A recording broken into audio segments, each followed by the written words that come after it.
writing this story to let you all know that the paranormal is a very scary and real thing. Although it draws considerable skepticism, and I must admit, sometimes it does seem a bit far-fetched, you can't dismiss the millions of eyewitness accounts from people all over the world who've experienced something supernatural. My story is a little short, but it's further evidence, at least to me, that ghosts in fact are real and authentic. I was living with my wife in a house that we recently purchased. It was an old home from the Victorian era, and we lived in the countryside. The house was spacious and incredibly massive, and had one of the biggest basements I'd ever seen in my life. But this house also had a dark side to it. When the lights went out, disturbing sounds of footsteps and voices could be heard all around. Faint echoes, nothing too loud, and every now and again, you'd hear and see doors slowly open and close. There was a moment when my wife was in the shower. Nobody was home but her, and she thought I'd come in to greet her. She heard the door slowly opening and called out my name. She moved the shower curtain to see who it was, but nobody was there. The only thing she had witnessed was the door slowly move open, and in the moment, she thought she saw a dark cloud move across the door. Creepy thing is, the door was locked. When I finally came home, she told me to stop playing games and that she knew I was messing with her. I insisted I wasn't messing with her at all. Another day she was in the shower. The door opened once again, and someone shut off the lights. She screamed and raced to turn them back on, and could have sworn she heard a heavy breathing from the moment the lights were shut off to when she turned them back on. We had this old piano in the living room. My wife loves to play, and many years before we married, I'd gotten her this beautiful antique piano. We had been sleeping one night in bed when we were woken by the sounds of the piano notes being played menacingly. When I say play, I mean that the piano sounded as if it was being sat on again and again. Like if someone got up, sat down on the piano, got up again, and sat down. The sound of multiple notes were being pushed down at the same time. It wasn't pleasant. I went downstairs to check it out, and I saw nothing. I waited to see if it would happen again, in front of my face, and I said to myself, bullcrap, just our minds messing with us. Until I saw one note being pushed down, by itself. The scariest moment happened when I again heard noises coming from the basement, although this time, it wasn't the sound of footsteps, but mumbling and gargling noises. I mean, it truly sounded as if someone was gargling water. In fact, it sounded like a mix of mumbling drunk talk and this gargling. You couldn't identify what was being said. Although I was terrified, I went down to investigate. Walking down the stairs, I see the outline of a dark shadow slowly move from one side of the basement into the other, only to vanish entirely. Even though it bothered me a great deal, I just went back to bed right after and had a strange dream. I was in that same house, and nearly the same scenario that happens in real life played out in my dream. I go down to the basement, only this time I see 3 clowns all drinking together in a circle and muttering obscenities and whispers. I yelled to get out of my house. They all turned to me with the most sinister grin and just pointed at me. One of the clowns spoke, and then I heard it say, "He needs to be sacrificed." That's when I woke up petrified. The creepiest part of this dream was that we found out that years ago, there was a man who used to live in this house, and guess what? He used to work as a clown in the circus. He was a loner who lived completely isolated as an alcoholic. One day, he had enough of his life and went into the basement, where he was never heard from again. He ended up living his entire life in misery, alone and deserted. He was found by the police after a neighbor was concerned about a rotting smell. Right next to our house was actually a graveyard. We eventually moved from out of the house that I was talking about and into another one in downtown Portland, Oregon. My wife waited until we moved to tell me one last story she'd been saving, as to not upset me further. On more than one night, she had seen an old man visit the graveyard next door. He wore an old leather hat and had an old clothes similar to those worn in the pioneering days. He carried an old leather pouch and would just stand there in the graveyard staring at our house. When we would leave, he would walk down the middle of the street. My wife got in the car to follow him, but around the corner, he vanished. He always came, but you never saw him coming. He was always just there. After a while, she stopped looking, afraid of his blank stare. It took us a while to realize, but we suspect that the man in the grave was the clown visiting his own grave. I think he regrets what he did to himself and wishes he could go back.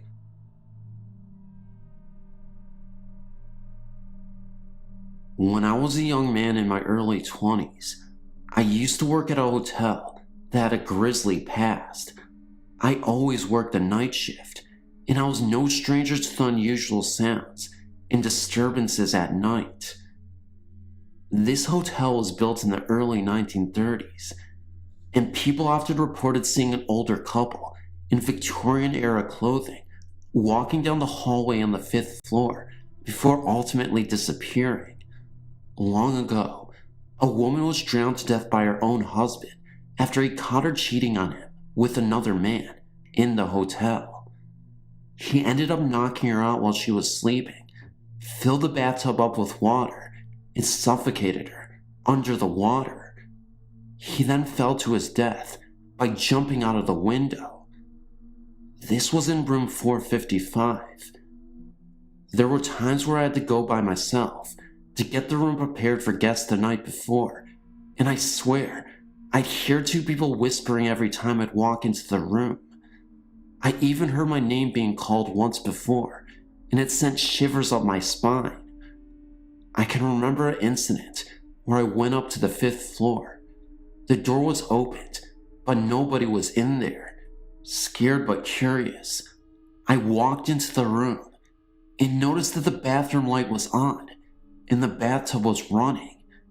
I shut off the water and the lights go out by themselves, and I heard the door slam shut. I hear the sound of glass breaking. My heart starts racing, and I instinctively scream. I turn on the light, walk out of the bathroom, and I kid you not, there was a face print on the window in the hotel room for what seemed like 30 seconds, and it just slowly disappeared. I couldn't make out anything specific, whether it looked male or female, but it was definitely a face. I had a coworker once tell me that she went into that same room, and she swears to this day that she thought she saw a woman laying in the bathtub. As she got closer and walked up to the bathroom, nothing was there, but again, the light was on when nobody had been there at all. There is also something really creepy about the hotel elevator. People report seeing an old elevator operator just waiting for you to get in before disappearing completely. Usually, you would see the elevator open by itself, and the man would be staring from afar, and as you get closer, he fades away. I remember going in that elevator many times, and I'd feel like there was a presence right behind me. In the summertime, it always felt so cold in that elevator, and I feel like I've seen a face in the reflection of that elevator mirror. In the basement of the hotel, there is a storage room that once used to be a bar many years ago. Whenever anybody worked, they were always reluctant to head down to the basement because it always made you feel uneasy. People have reported chatter in the basement when completely alone, and at times heard glass shatter. Another employee claimed to have witnessed a dark cloud just standing in the corner of the basement. Anywho, I hope you enjoyed this short story about these hotel incidences. I'm really happy that I don't work the night shift anymore, because it's incredibly creepy.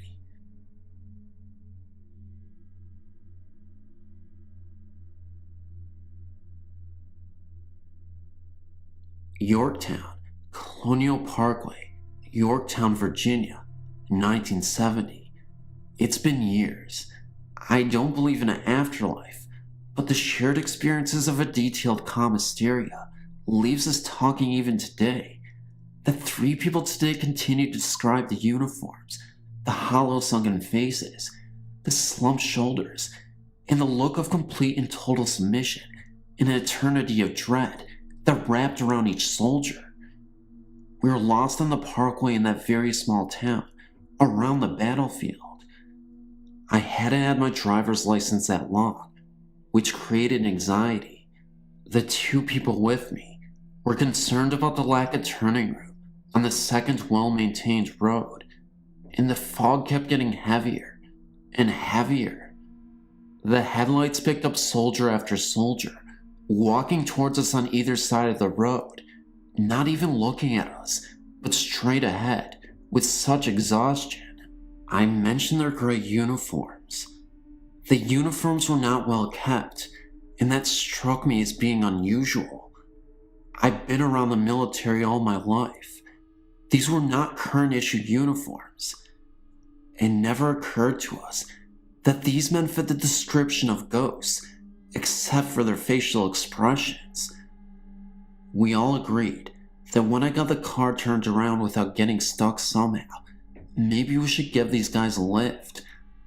I found that place to turn around, and the headlights abruptly focused on a man dressed in a gray uniform with a yellow sash. And why I think this must be a shared hysteria, a tri-corner hat. We all remarked that the uniform must have been a strange mixture of colonial and Civil War staging. But the night was so cold, and why would so many men go to so much trouble for a part of the parkway that wasn't even being traveled that night? The three of us tried to figure out who started the conversation of ghosts. We didn't discuss ghosts, because at that time, we didn't believe in them. But somehow, we were able to share a feeling that we, or one of us, transferred into a very large, very real, shared mirage of dynamic proportion.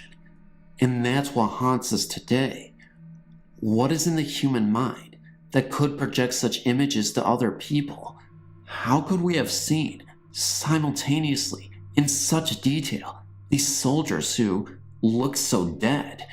Maybe that was the key word for our hysteria. We tested each other. What did the soldier and the turnaround look like? I knew. I only had to hear it from the other two. And so, if this was a prank, congratulations, guys. You've held our interest for years. But was it really worth the expense and makeup for one lost car in an empty, two-lane foggy parkway?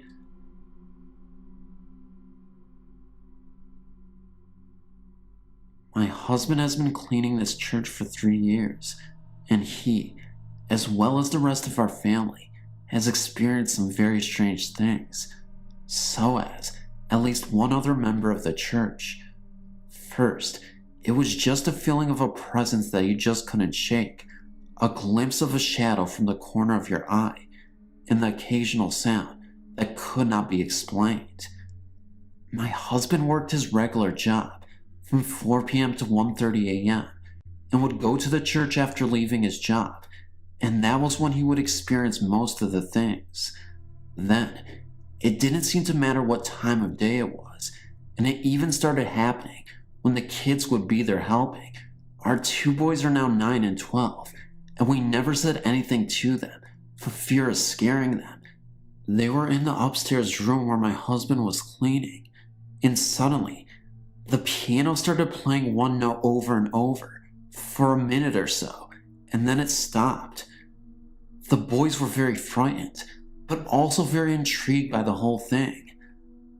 I've been a victim of Henry, as we affectionately call him now. I've heard many things, little bumps and unexplainable noises. Our 19-year-old son took over the cleaning job for about 6 months this past summer, and he's also heard many things. Things like footsteps in front of him, doors on other floors slamming, and other little things like that. He also went to clean in the middle of the night, mainly because it is easier to do when no one is there to get in the way, or so he thought. When my husband took the job back over, it wasn't very long before he would start experiencing Henry again. Oh, did I mention that he would always seem to find dimes lying in the oddest places, sometimes as many as $2 worth in a few hours of cleaning, never finding them in places where people would frequent in the building. We never felt we needed to fear Henry, since his presence never seemed to be a threatening experience. But there was a woman who has been a longtime member of the church. She was there one day by herself doing the books, when she had heard moaning to the point of causing her to call the police, because she really felt that someone was there. My husband had arrived while the police were in the building. They had asked the woman to wait outside in case they found someone, but needless to say, that no one was there to be found. They kinda humored the woman, but my husband told her of his experiences, and she said that this wasn't the first time that things have happened to her there either.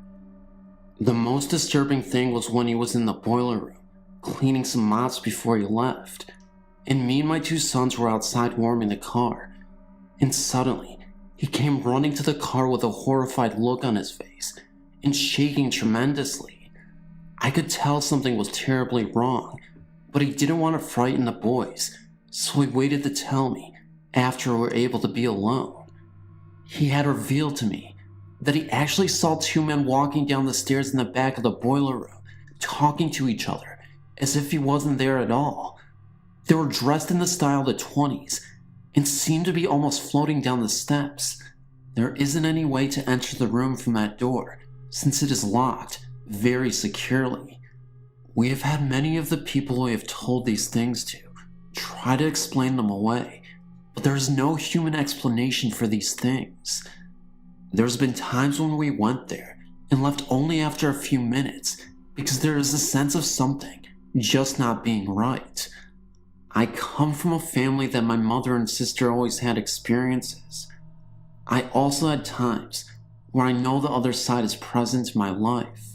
My 4-year-old nephew had come with us one day, and the children were all playing in the preschool room for about an hour.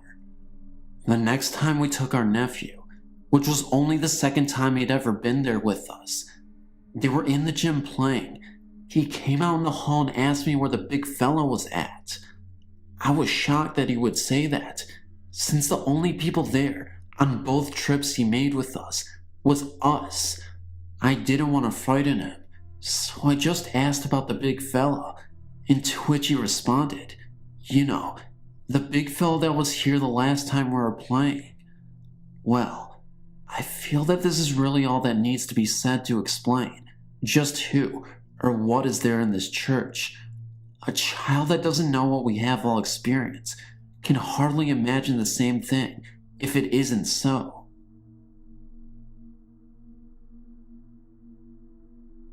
Right before the Christmas of 1999, I had what I can only call a weird experience.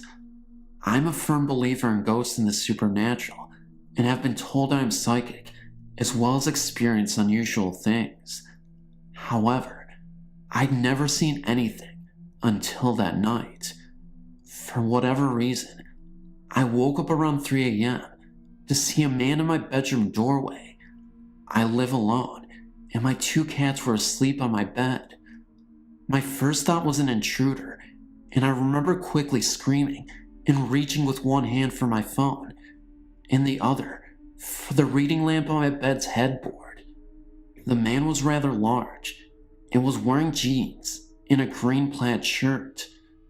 Just as quickly as I saw him, he turned around and silently walked out of my room. After a minute, I got out of my bed with my phone and walked around my apartment. No one was there, and there were no unlocked doors or windows.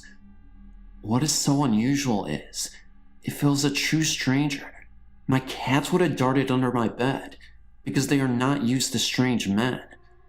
Maybe it was a dream, but I doubt it. This was too real and scary. I live in Williamsport, Pennsylvania, about an hour and a half north of Harrisburg. This story happened to Nancy, a coworker of mine. She was seeing a guy named Dave who had heard stories about an old abandoned house north of the city where strange things were said to have occurred. It was set back at the end of a dirt road, quite a distance from the highway, next to an old railroad track. This old brick house was supposed to have been used as a temporary hospital for Civil War soldiers. I don't know whether these soldiers were Confederate prisoners or wounded Union soldiers on their way north. Word of mouth had it that a group of people went inside to look around. When someone commented on the view from the bathroom, his companion led him back to the room and showed him the same window, which was, in fact, bricked over. Dave convinced Nancy that they should check it out. They drove out to the road, over the railroad tracks, and parked in front of the old house. It looked so foreboding that Nancy, who was driving, decided she didn't want to go inside, so she turned around to head back. They didn't get far, because the car stalled on the railroad tracks. Surprised and half jokingly, Dave asked Nancy what she was doing. "Nothing," she said, as she frantically tried to restart the engine. "I'm not doing anything." Nancy turned the key over and over, but the engine wouldn't catch. Suddenly, they were surrounded by a fog so deep they couldn't see in front or in back of them. Nancy panicked and scrambled for the door handle, but Dave restrained her, saying, "You're not going anywhere." Then, they heard the train whistle. Nancy and Dave looked to the right and saw the glare of the single headlight coming directly towards them.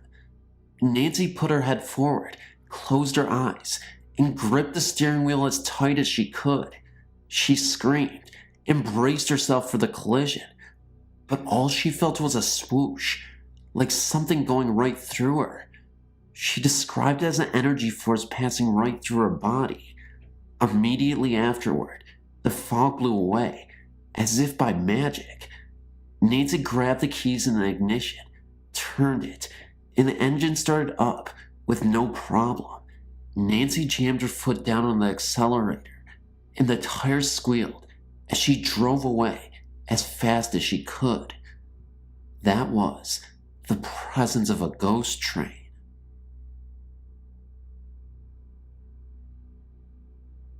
I'd been tormented, scared out of my mind, and had jokes played on me for years on end by what I and my friends and family believe to be some kind of entity or spirit.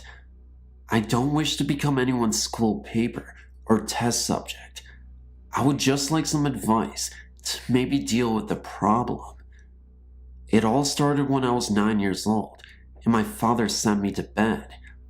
I was never really scared of the dark, so my father would allow me to tuck myself in at night. But this night, it was going to be different. My mom was on the top floor of a 3-story house, and I never made it to the 3rd story. I thought I saw something move in the darkness of the 3rd floor, and then I heard very clearly someone say my name.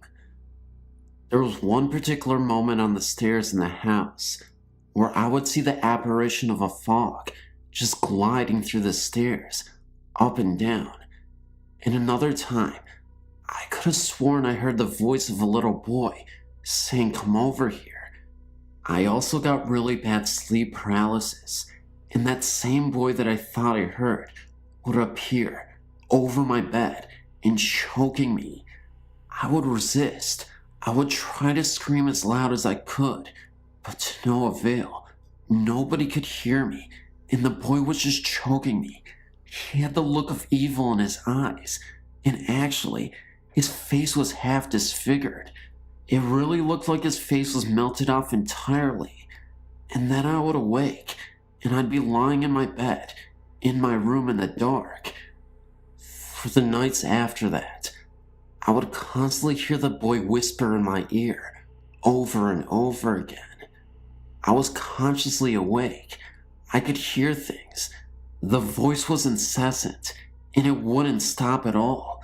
I couldn't stop hearing the voice of the little boy, and it just kept tormenting me. Every time I'd sleep in another room, I would never hear these voices or see anything. But the moment I stayed in that room, something was just off.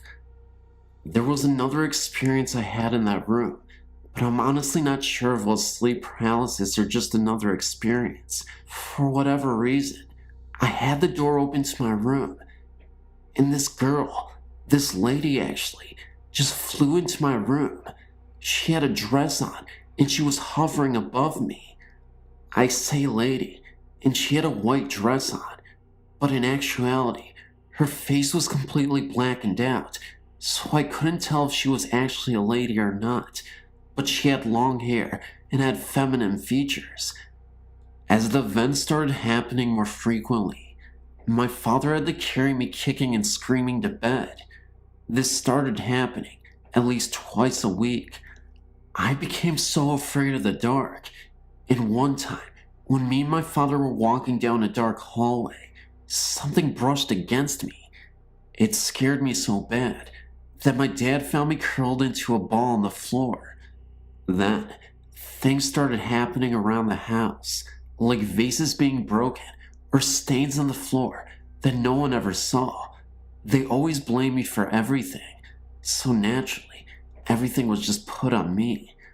I spent most of my childhood in trouble for things I never did, and the more trouble I was in, the more things would happen.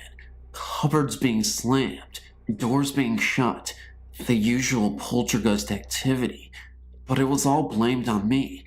I was convinced the house was haunted, and that whatever was haunting the house didn't like me at all. Finally, I convinced my father to allow me to move in with my mother in the next town. For 2 weeks nothing happened, and I thought I had escaped it. But one night, my cousin spent the night, and it all started again. We were watching television, and suddenly, the power went out. It was storming really hard outside, and it sounded like someone hit something really hard against the front door.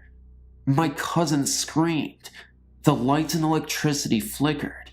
She thought she saw someone staring at us through the living room window. She described the presence as the Hat Man, dark silhouette, only an outline. And when I went to see what she was screaming at, it was gone.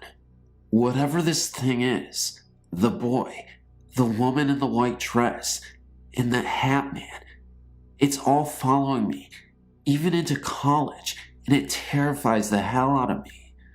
I just want this thing away from me, whatever it is. I'm not making this thing up.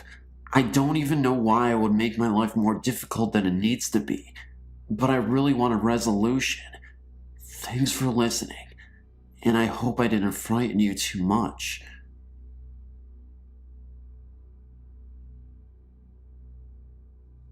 I've been reading the stories passed on by others, and thought I would share something that happened to me. But before I do, let me tell you a story my great-grandmother told me. My mother's mom died when she was 5 years old, so my great-grandmother raised her and her brothers and sisters. One day, as she was sewing in her bedroom, She said she felt someone come into the room. She looked up and saw her daughter, my mom's mother, standing at the doorway staring at her. Before my great-grandmother could do anything, the ghostly visitor said, "Where is the baby?" Shaken and thinking she was seeing things, she thought she would go wash some dishes and get her mind off what just happened. She had been washing dishes for about 5 minutes when she felt someone enter the room. She turned to see her daughter back again. As soon as their eyes met, her daughter once again said, "Where is the baby?" Thinking something went wrong and scared to death, my great-grandmother went to the backyard to check on the baby. When she got there, she found the yard empty and the gate opened. She went looking for my mother and saw her walking towards the busy street near their house. She was able to catch her just before she walked out into the street. Years later, I was home visiting my mother. As I walked past the front room towards the kitchen to see my mother, out of the corner of my eye, I saw a woman sitting in the front room. She had shoulder-length colored hair and was wearing a black dress. I thought it was my sister-in-law, so I went on into the kitchen. I talked to my mother for a few minutes, then asked why Tony was sitting in the front room, all by herself. My mother looked at me funny and told me that Tony was at work. I told her she was nuts and went to the front room to get her. When I got there, I found no one. Thinking she may have went upstairs, I searched for her and found nobody. I told Mom that I really did see someone sitting in there. She asked what she looked like. I told her, and she said, "Oh, that was my mother. Before she died, she told me she would always be near me." I don't know if I saw her mother or not, but I do know I saw someone, and then they were gone. I really did see them. I know I did. Mom has since told other stories of when Mother was around, but I'll have to pass those along another time.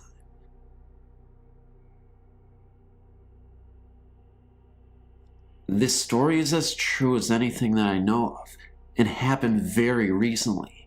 Tonight, to get technical, to give you a bit of background about my house, there's a hill to the right side of my house, which tends to give my friends a bit of a fright. I, on the other hand, have never been afraid of it. In fact, it has always intrigued me. My friend Emily and I had been sitting in the house and had gotten bored. I told her how my other friends had gotten scared of the hill, and we decided to go up and just goof off. At first, we were joking around and laughing.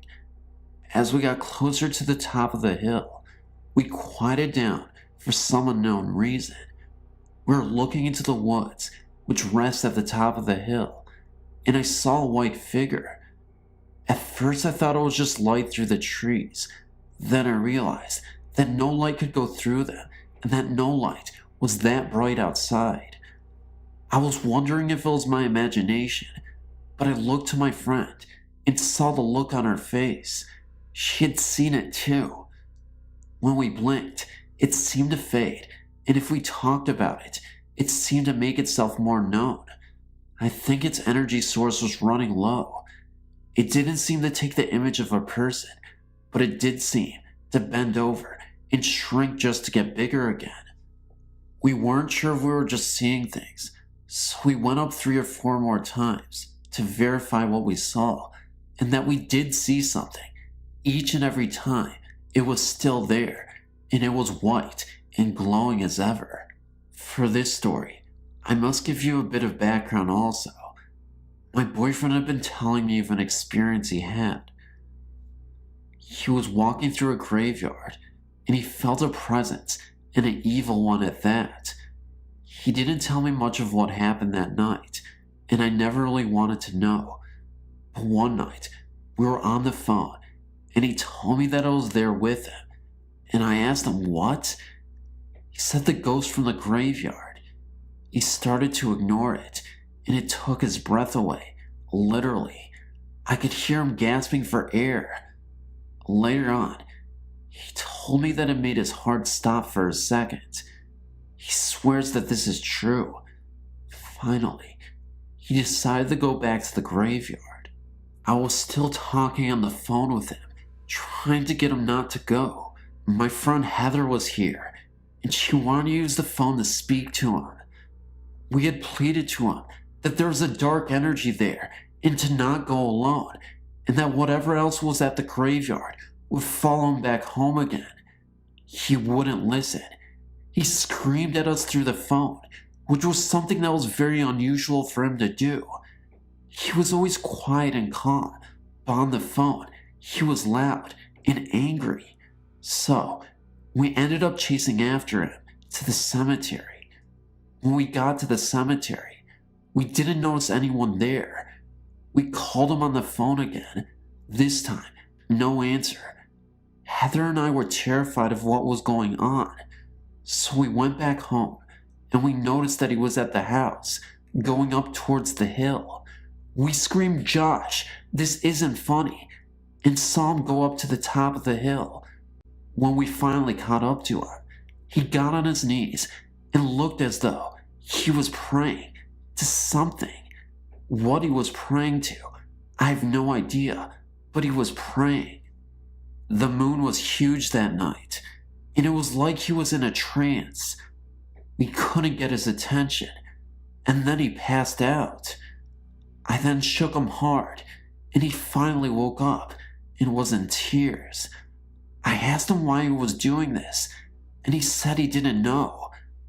I truly believe that he was possessed, and whatever followed him the first time into the cemetery got inside of him. My favorite cousin was raised in a typical San Francisco townhouse. Typical in every way, except the haunting, I suppose. The ghostly occurrences happened to just about every member of the family that stayed there, so I'll give you some individual accounts. It began with the usual sighting, a shadow seen on several occasions, standing at the foot of the bed, yet it intensified with time. Eventually, the shadow manifested into a stronger image. How? Why did it gain power? Or did they become more open to that other plane of existence? My uncle was finally awakened, not just from the usual discomfort that accompanied the presence, but because he was being shaken violently by his legs from what appeared to be a heavy-set sailor who seemed not simply angry, but malevolent. Well, as if that incident hadn't already scared the heck out of Uncle Rami, the presence began manifesting in other intimidating ways. He would often come home from work earlier than everyone else, only to often see the same man glaring at him from the living room window. He must have been successful at ignoring the presence initially, for it resorted to another tactic which finally worked. Uncle Rami let himself in from work this last afternoon and headed back to shower and relax from his day. Once in the bathroom with the door closed behind him, a series of horrendous pounding began on the walls of the hallway, accompanied by the sound of angry stomping down the hall and towards the bathroom. His first instinct was to get out quick, only to find that the door would not open and seemed to be held tightly shut from outside. After about 15 minutes of the poundings and stompings, the house went quiet, and Rami took the opportunity to flee from the house. He sat in the driveway in his car for 2 hours until the rest of the family came home. Rama was only 5 when the family lived there, and this was the only time in his life that he had the problems that were so frequent in this house. He became a chronic sleepwalker and talker, so much so that you couldn't tell he was sleeping. Oftentimes, he was found in the living room talking to someone, or just whimpering with the front door open. He never remembered what he was dreaming, and of course, was always disconcerted when awakened and finding himself not in his own room. The scariest occurrence of this type took place in the middle of the afternoon. My aunt, my cousin Rochelle, and myself were in the kitchen making sandwiches. Rama was out playing in the living room. We were panicked by the sudden sound of his boyish voice, hitting the high pitch that hysteria causes as he screamed, "He's in there! He's in there! The bad man is in there!" My aunt dashed in to grab her son, despite the fact that obviously someone had broken in, only to find Rommel sitting straight up on the sofa in the otherwise empty, with front door locked room. She tried to shake him out of his hysterics, for he seemed wide awake, but it literally took a slap to the face to snap him out of it. No, she's not an abusive parent. Of course, he was calm upon awakening, with no recollection of the dream or remembrance of the hysterics. My cousin had a small dog during the time they lived in the townhouse, who of course was always barking at nothing. The walls, the hallway, the bedroom door. No wonder, considering what manifested to the people of the house. It died under highly unusual circumstances. The family had all gone out for the evening, and upon returning home, were surprised to not hear their pet yipping at their arrival. The doors and windows were all locked. Nothing was out of place, except that the dog was gone. They searched all the rooms, under beds, anywhere he might be within the house. Finally, my uncle chose to open the door to the basement to check it out too, only to find that the dog had somehow managed to open the basement door, put its leash on its collar, and wrap the leash around the banister in order to hang itself from the stairway. Obviously, the dog could not do any of these things, yet the house was entirely secured. I just figure it's lucky that the presence is so bent on scaring my relatives. There is a log cabin in Ohio, and it is said from previous owners that there are many paranormal activities and images that go on during all hours of the day and night. One family that owned the cabin between 1989 and 1994 had many paranormal activities happen in the few years they owned the cabin. They heard glass shattering, doors opening and closing, and felt the presence of something strange within and out around the house.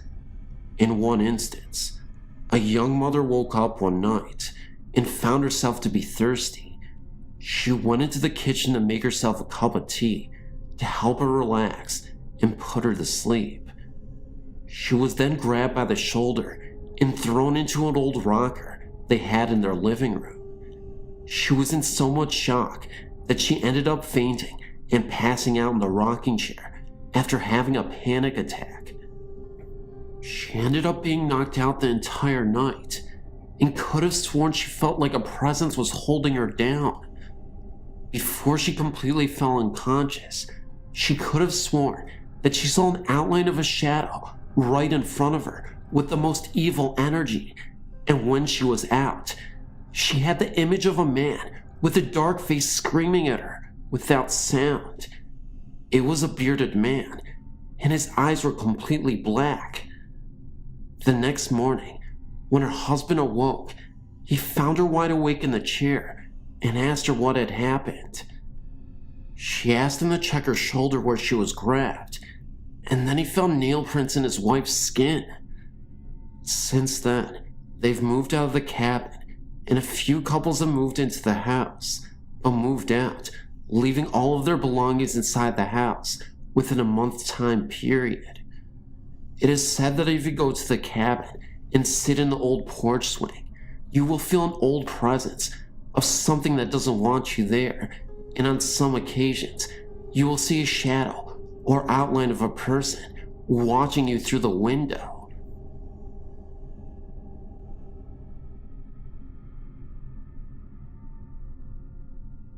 I want to share an experience I had when I was a child. I grew up in Newcastle, Australia, about 2 hours north of Sydney. As a child, I was very scared of anything supernatural, Ghosts, monsters, skeletons, anything. When I was 7 years old, my bedroom was at the end of a long hall. On the other end was the top of a staircase that led to the basement of the house. One night, I was woken by strong winds outside. My bedroom door was open. I always slept with the door closed. I looked down the end of the hall and saw my mother dressed in her nightgown, holding a hurricane gas lamp. She was walking down the stairs. Her robe was white, and her hair was up in sort of a reddish color. I thought that the power had gone out, and my mother was going downstairs to get other lamps for us to use. Our house was high on a hill and was often damaged by storms. Often, we would get up and check the house for damage during bad weather.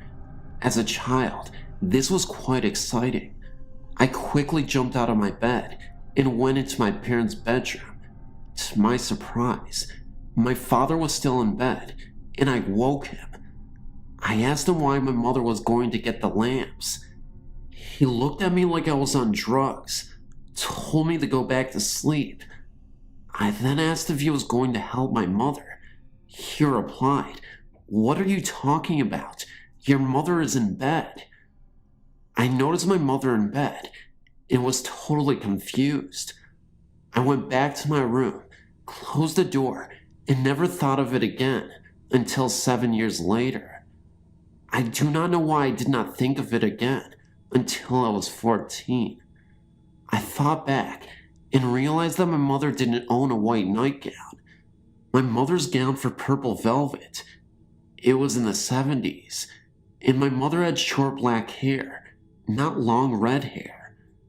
I told my mother about this, and the woman I described was her mother, who had died before I was born.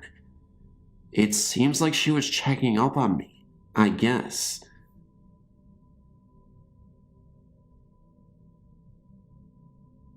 I thought my experience was a unique event, but after reading these stories, I realized that it's a common occurrence. I started to see a girl whom I worked with, and it became a fairly turbulent relationship. We used to clash a fair bit, but our sex life was absolutely fantastic.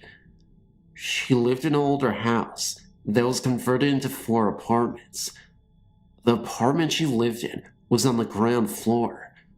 I have no exact idea of the age of the building, but it is in a Sydney suburb of Kimbilly, very close to the Sydney Harbour Bridge. It is one of Sydney's oldest suburbs and was frequented by convicts, English soldiers, and working class people during the early days, but it is now one of Sydney's most high-class suburbs. Anyway, often I would walk into her room, and it often felt as though I was walking into someone or some heavy weight. There was always a heavy energy or weight around the entrance to her room. It used to freak me out having to get up and go to the bathroom at night. This went on for a few months. Our relationship was getting worse, and we argued more and more. One night, we were lying in bed together, both on our backs.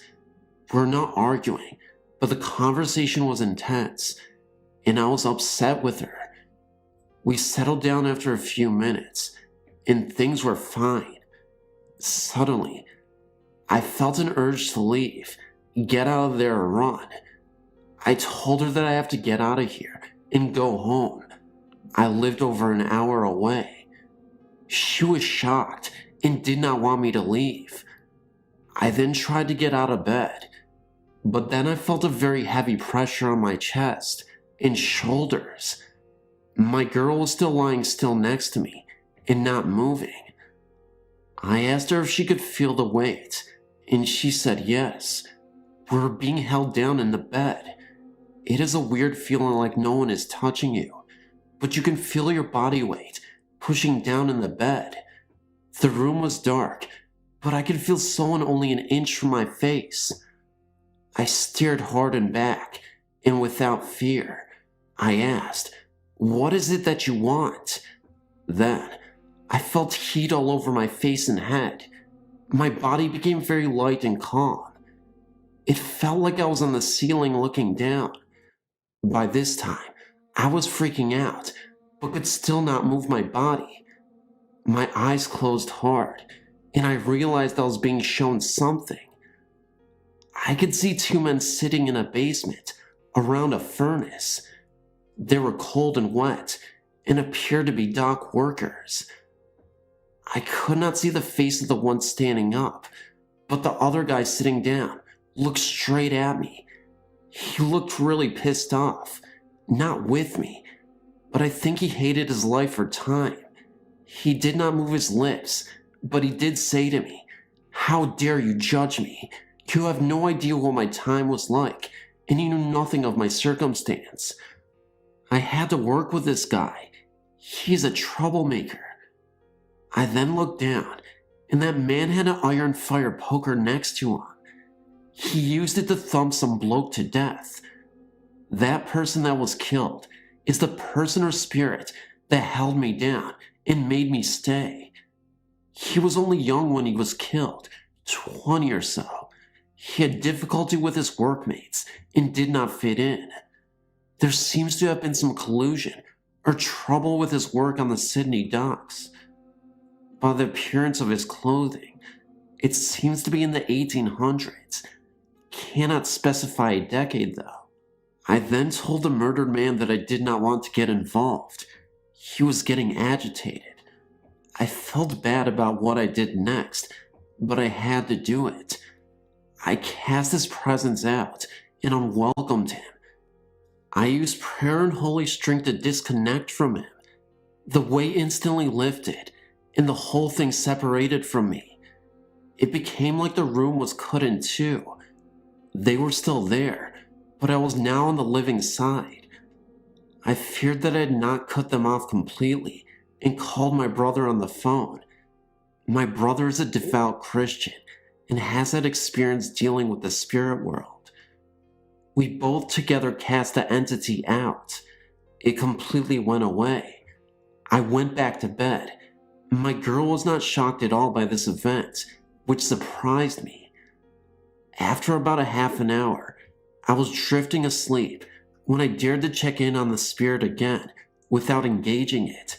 He was upset and cowering in a corner. I felt really sad for him, but I just could not get involved any further. The next day, my girl said that the spirit had been there for a while. She didn't tell me because I might freak out. Her ex-boyfriend, who was a complete skeptic, was terrorized by the same spirit until he never went back to her house. They just broke up over it. We soon broke up. She claims she is happy to live in the house, and the spirit does not harm her. Personally, I think the spirit is a jealous guy who acts like a controlling child. But hey, how can I judge someone that could be 200 years old?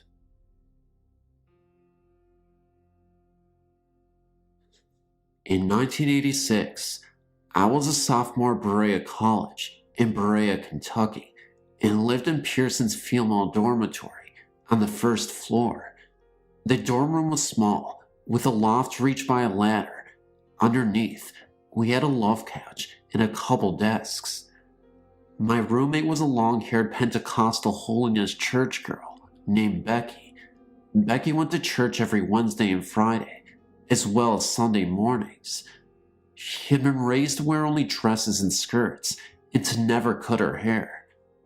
A Vietnamese-born man named Keoli, who was a foreign student photographer, went to her church. She would tell me stories of how he'd stand up to witness her in church, about his childhood experiences, and about how he was once a devil worshiper. He would go on and on about how he wanted to be saved by Christ and such.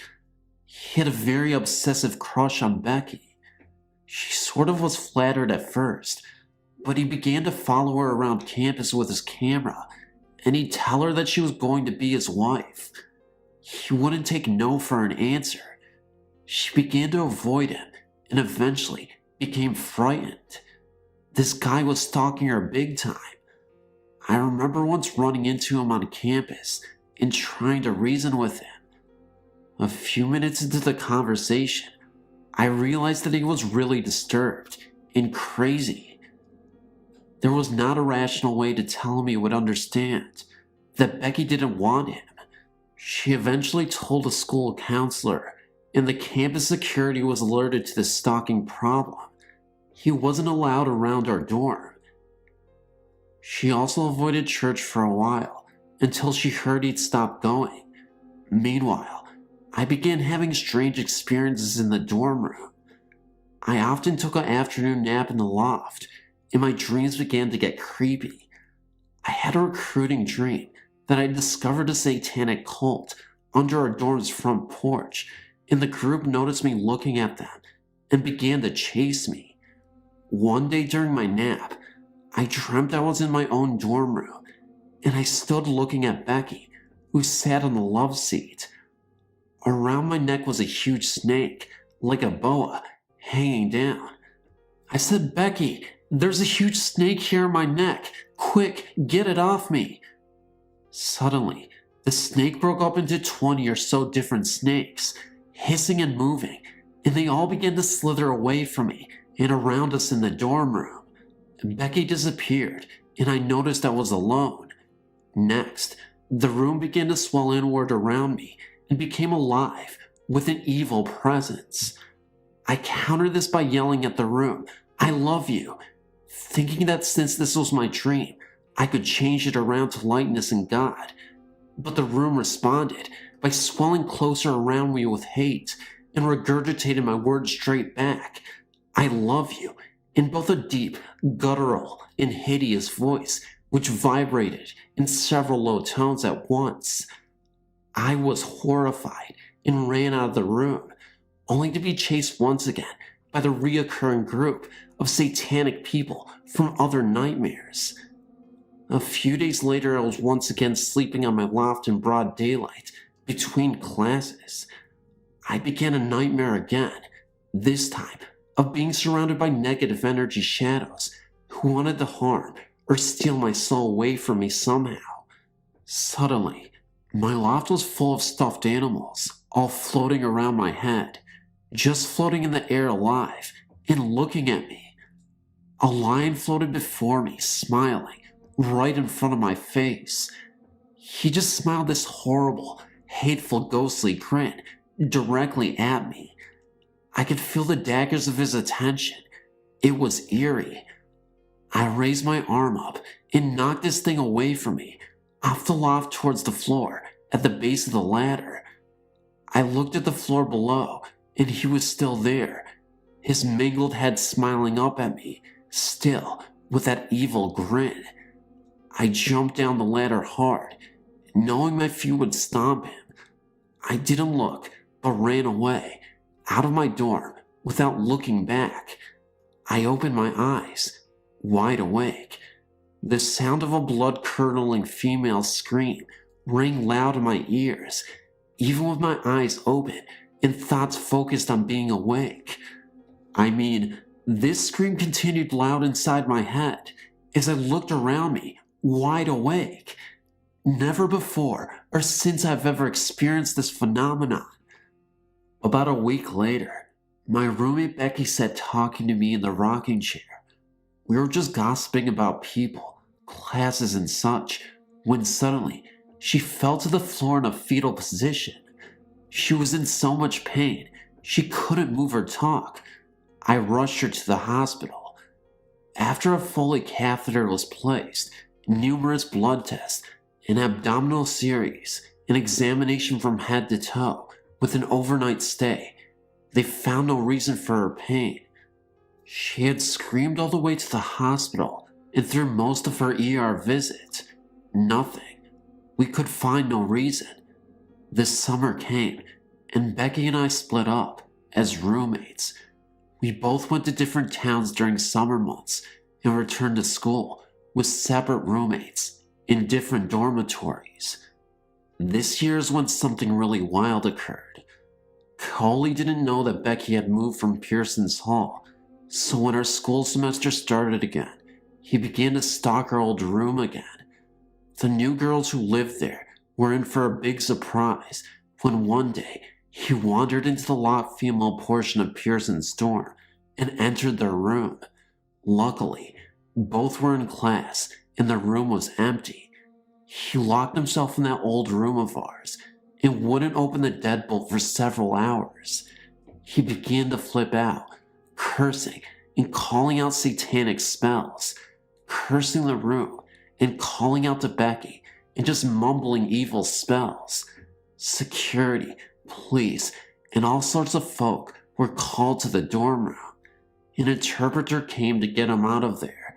He was actually taken away in a straitjacket, expelled, and sent back to his country. I've wondered if all along, that years before, if all of his focused energy on our room and on Becky had caused my nightmares and her sudden unknown pain. We're being attacked by God knows what at all times. Thank God Becky, or I, or anyone were out of that room when he finally came to collect.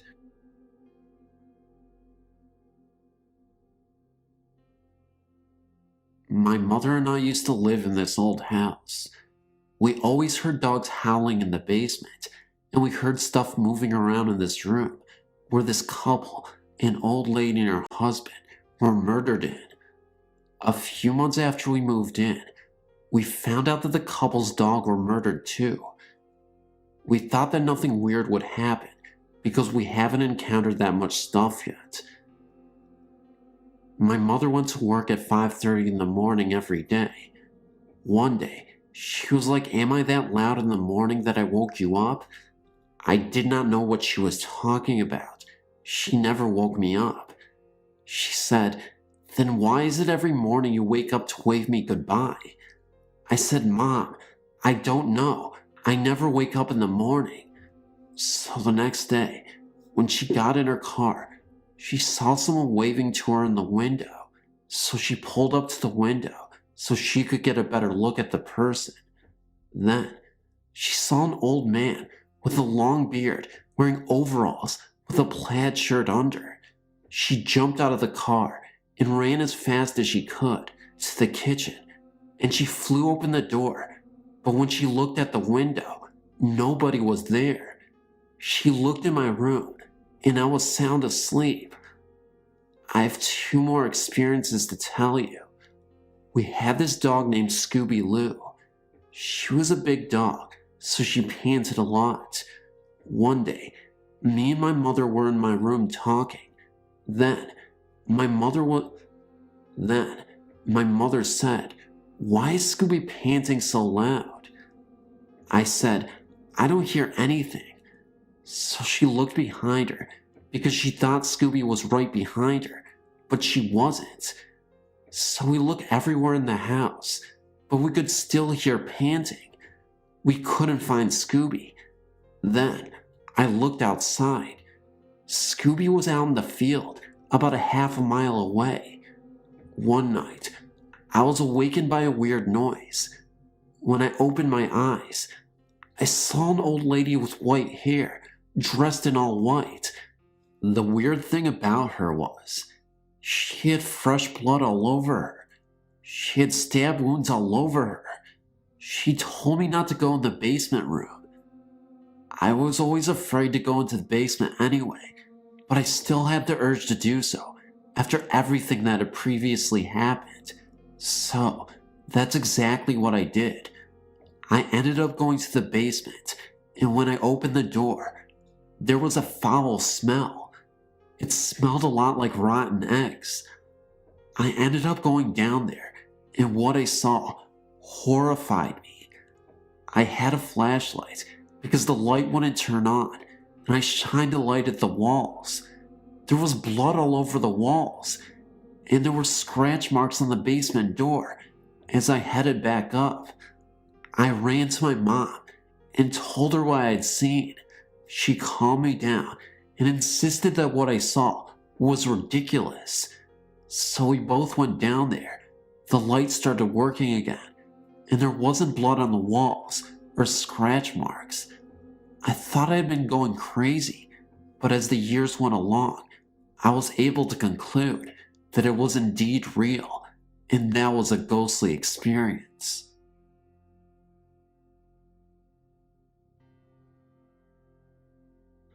I lived in Indianapolis, Indiana, for over 9 years. We moved because we couldn't take the hauntings anymore. The home belonged to Bob and Mary. They were my hubby's great aunt and uncle. Mary died in the home, and a few months later, Bob died in the hospital, both of old age.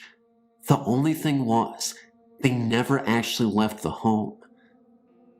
We bought the home through the estate. The home was in desperate need of renovating.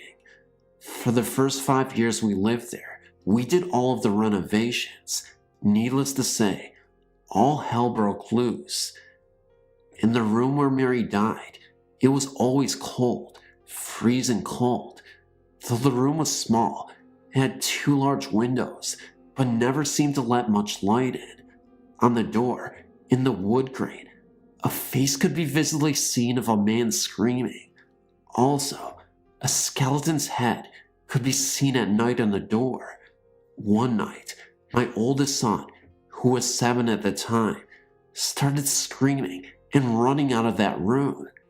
He told me he saw a shadow inside of his room walk past both of the windows. He thought a burglar broke into his room. The TV and VCR would go off and on by themselves, even when we unplugged them. I watched my dish drainer in the kitchen go flying up into the air and land on the floor, breaking some dishes. I watched birthday cards that were set on top of an antique china cabinet fall to the ground. The only strange thing about this was that only every other one fell, not all of them. Our dog would constantly bark into the air for no reason. Our cat's hair would stand up, and it would start hissing and growling at nothing. Our son's remote-controlled cars would play by themselves. Things would go flying across the room. One day, when Mary's sister died, at the time she died, all of our doors in our house slammed shut. No windows were open at that time, and our relatives that were visiting witnessed this. Things would always disappear, then reappear a few days later. We always heard people call out our names, but no one would ever be around to have called out to us. One night, my youngest son and I heard a little girl crying outside of the house. It was around 2 a.m. We looked out of our windows, but never saw the little girl, even though we could still hear her crying, "Mommy." One day, my youngest son was looking out of our huge picture window in the living room when he saw a strange-looking man coming around the kitchen from the glare in the glass. When he turned around, he watched the man walk past him and towards the hallway, then disappear. Many of our friends and relatives have witnessed a lot of the hauntings in this house.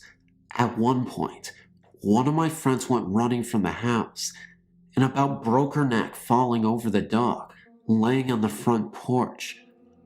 When we moved from that home, we vowed to never return. I'm sure Bob and Mary are still haunting the place. They didn't like kids because they never had any, and they didn't get along well with any of the neighbors. I can just see why they were trying to run us out. Welcome to another edition of Phantom of Darkness Haunted Ghost Story Narrations.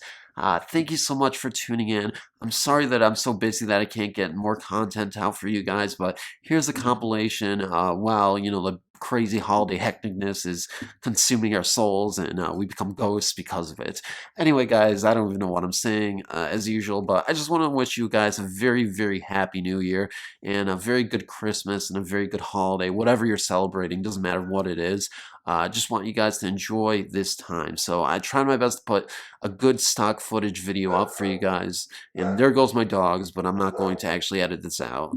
It's crazy time of year. Anyway, so you'll probably understand why it's difficult to get stories out at the moment with everybody here during the New Year's or Christmas. Anyway, guys, that's not important. what I want you to do is share this video anywhere you can. Celebrate Christmas or celebrate the holidays and just enjoy yourself. Love you guys so much, and let me know in the comment section below why you are so happy. I'm assuming you're happy. I don't know what I'm saying. Anyway, guys, love you, and I'll see you in the next video.